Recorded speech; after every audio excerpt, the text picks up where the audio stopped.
Assalamualaikum warahmatullahi wabarakatuh. Perkenalkan, nama saya Ratifana Kristanove dari kelas 10 MIPA 7 absen 32. Puji dan syukur kita panjatkan kehadirat Allah Subhanahu wa Ta'ala karena telah melimpahkan rahmat dan karunia-Nya. Tak lupa sholawat serta salam kita sampaikan kepada Nabi besar kita, Nabi Muhammad SAW. Kali ini saya akan menyampaikan tausiah dengan topik mempelajari makna ayat-ayat Allah. Perlu diketahui bahwa salah satu makna zikir adalah kita membaca ayat-ayat Allah Subhanahu wa Ta'ala, baik itu ayat-ayat Al-Quran maupun ayat-ayat kauniyah alam semesta yang dapat diamati, dianalisa, dan diteliti dengan panca indera kita. Sekarang kita akan mengkaji tentang surat yang sangat fenomenal dan monumental, yaitu surat Al-Alaq. Surat ini sebenarnya ada 19 ayat, namun ketika diturunkan pertama kali hanya terdapat 5 ayat.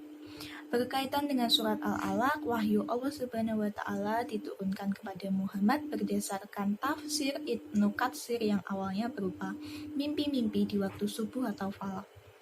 Dengan demikian itu merupakan sinyal dan petunjuk dari Allah Subhanahu wa Ta'ala kepada Muhammad untuk berinteraksi dengan lingkungan. Setelah mendapat sinyal dan petunjuk dari Allah Subhanahu wa Ta'ala, beliau akhirnya menyendiri dan merenung untuk mencari solusi di dalam Gua Hiro.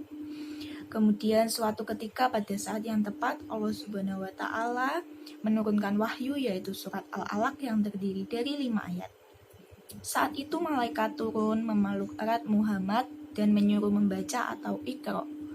Namun Muhammad menjawab, "Aku tidak bisa membaca, wahai malaikat." Kemudian malaikat membacakan 5 ayat dari surat Al-Alaq tersebut. A'udzu billahi minasyaitonir rajim. Iqra bismi rabbikal ladzi khalaq. Khalaqal insana min 'alaq. Iqra wa rabbukal akram. Alladzi 'allama bil qalam. 'Allamal insana ma lam ya'lam.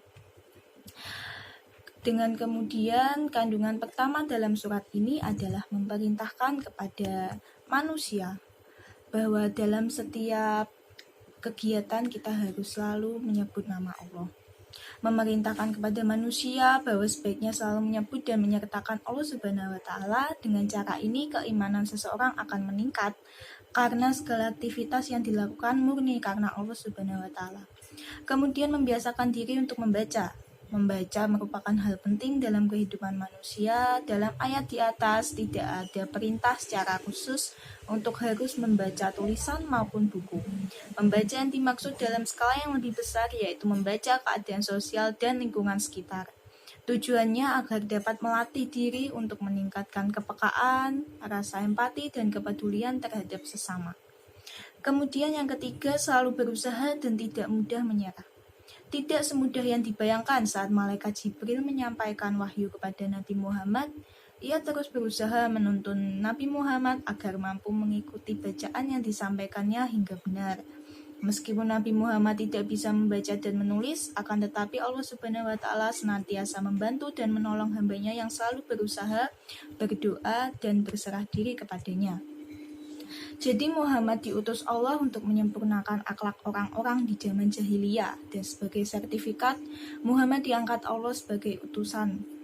Jadi dari sini dapat kita simpulkan bahwa kita harus Iqra atau baca atau belajar agar kita bisa cerdas dan tahu dengan cara mempelajari ayat-ayat Allah Subhanahu wa Ta'ala berupa ayat-ayat Al-Quran, dan juga alam semesta ini merupakan ayat-ayat kauniyah. Tetapi bacalah atas nama Rob, atas nama Tuhan, berarti kita membaca lillahi ta'ala karena Allah Subhanahu wa Ta'ala. Selain itu kesimpulannya lain adalah jangan melarikan diri dan bersembunyi. Cukup sampai di sini dari saya. Semoga apa yang saya sampaikan tadi bermanfaat, dan apabila ada kesalahan saya mohon maaf. Wassalamualaikum warahmatullahi wabarakatuh. Terima kasih.